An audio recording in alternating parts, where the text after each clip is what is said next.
Hi, I'm Chris from Lone Aspen.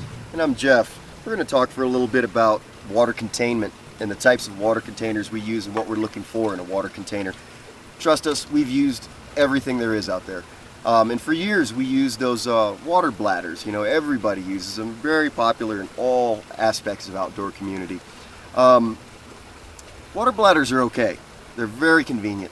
The problem with water bladders is ultimately, in summertime, is that they're not multifunctional, and I think everyone recognizes that each piece of equipment you carry should be multifunctional.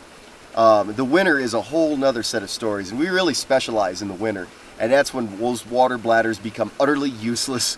The water in the tube freezes and you can blow the water back out, and if the bladder freezes, boy, there's a nightmare trying to thaw that bladder out. Suffice to say, we don't use them. What we do use is canteens like this. Now, as far as, let's just start with the size of a canteen. What we're looking for ideally is 32 ounces. Remember that water purification tablets are designed to purify a specific amount of water.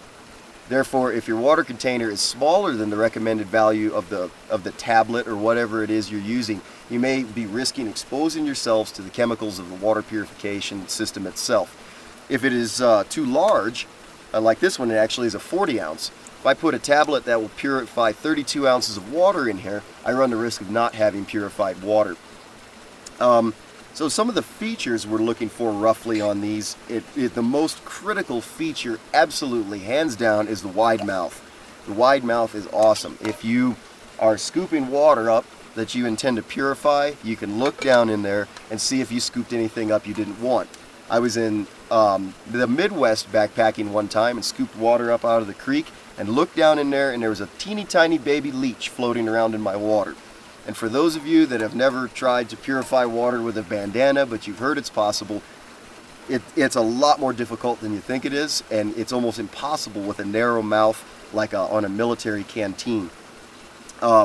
These major name brand ones we have this kind of, ours are not compatible, but they have this thread, and these large manufacturers make a multitude of adapters that screw onto these wide mouth bottles like a pre-filter where you might normally use your bandana.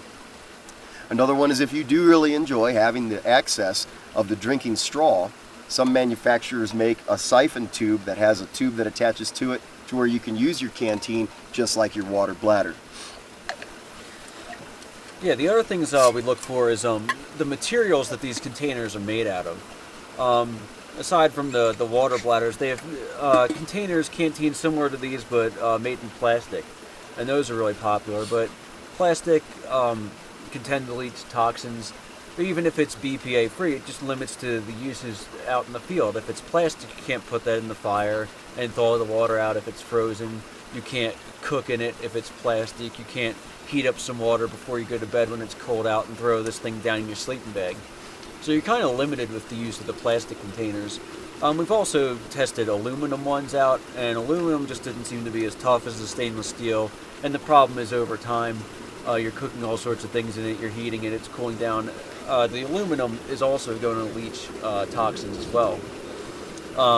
Titanium's out there. We haven't seen anything yet that's that impressive because no one makes it really rugged or thick enough, it seems. It would be great if they did make one, but we use stainless steel. It's very tough. You can cook in it. Going back to uses of the wide mouth, it's nice to have if you're cooking in it and you're chopping up the game that you're out hunting.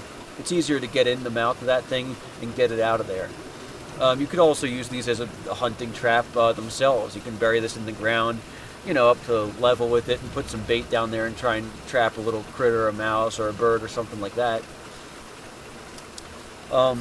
We also use, in addition to the canteens, we have these little cups, also in stainless steel. They just have a little butterfly handle on them.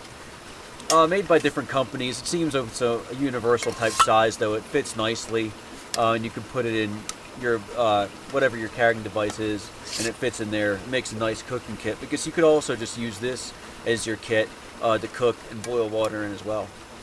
It is an absolutely great multifunction piece of gear, and Chris talked about cooking in them. We do cook in these. Matter of fact, mine, I washed it since I last did it, but we do throw these in the fire and cook with them. We boil water in them directly and throw them in our sleeping bag in the winter to keep us warm.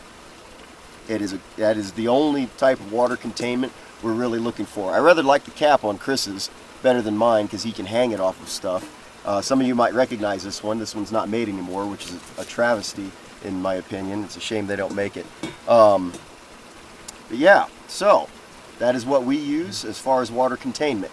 Check out our videos on mess kits, because we also use stainless mess kits, and there you get to see what we're looking for in a mess kit and how we use them. So thanks for stopping by today. We hope you found this informative. We'll see you next time.